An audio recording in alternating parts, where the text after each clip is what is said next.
This is my story, a journey across Indonesia, a land so beautiful, so mesmerizing, a country rich in culture, blessed with breathtaking landscapes, delicious cuisine, and the warmest smiles I've ever known.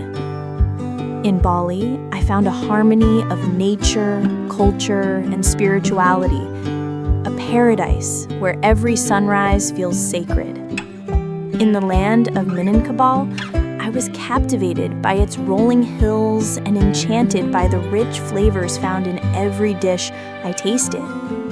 In Aceh, I discovered the art of tradition through a single cup, the aroma of gayo coffee brewed with heart and heritage.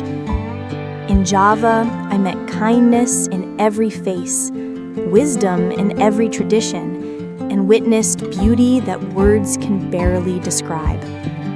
And in Papua, I stood before what I can only call heaven on earth, Raja Ampat, where the ocean paints 1,000 shades of blue. Indonesia, a place that touched my soul and forever changed the way I see the world.